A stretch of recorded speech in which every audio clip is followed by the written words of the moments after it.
welcome back. We're continuing our America Strong series this afternoon, and we're focusing on two members of Congress, one Republican, one Democrat, who are setting out to show that civility and bipartisanship, remember those?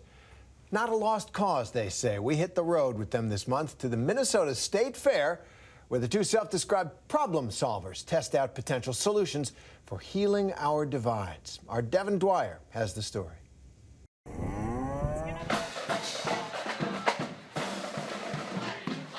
The crowds come for cows and corn. What do you eat? Eating the corn. Gotta get the corn. Deep-fried candy bars, legendary butter sculptures, and a side of political straight talk. We're losing all of our rights.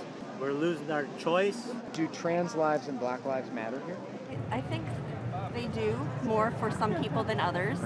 At the Minnesota State Fair, America's deep political divide in the COVID era is on full display. Who's on the wheel? That is Governor Walz. Well, that's the governor. That's the governor right there. We got our own war within our own states here right now going on.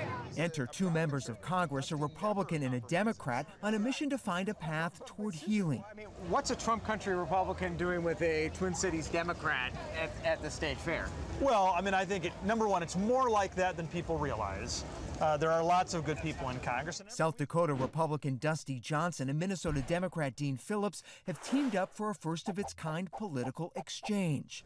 My name's Randy. Hey, Randy. I'm Dusty. Visiting with voters in each other's home districts in an effort to tone down the rhetoric and find common ground. But how do you get from civility, and this is great that you guys are showing it here, but how do you get from that to compromise? It seems like a much harder ideal to reach. You know, you can't work with people you don't trust, and you can't trust people you don't know. The congressmen say they're ideological opposites, but constructive personal friends. Have you done other state fairs? I never have. Yeah, me either. No. It sort of felt like I was cheating. I know you did. The two hitting the road to a Twin Cities suburb for a pilot program with conservative and liberal strangers on how to confront our differences. For people to come together in goodwill and not to start out with, what do you think of Trump? Dean and Dusty enlisting the help of Bill Dougherty, co-founder of the nonpartisan group Braver Angels. We started this organization 4.5 years ago, and we've done 1,000 conversations so far. Dougherty is a marriage therapist by trade. I've been doing marriage therapy for 40 years. I've never seen politics invade marriage like it has now. We heard for ourselves how our politics are straining our relationships. It's tragic for my son, and he doesn't see his cousins now. And, you know, some people that I talk to just wonder, you know, out loud, can it go to civil war if we don't stop this and find a better way? One of the main reasons I came here is I got married 11 years ago to a man who was right of center. And we almost didn't get married because of our disagreements 11 years ago. After the George Floyd, we came to some blows in discussions about the racial disparities because I had a whole different perspective and a whole different set of experiences than he did in growing up.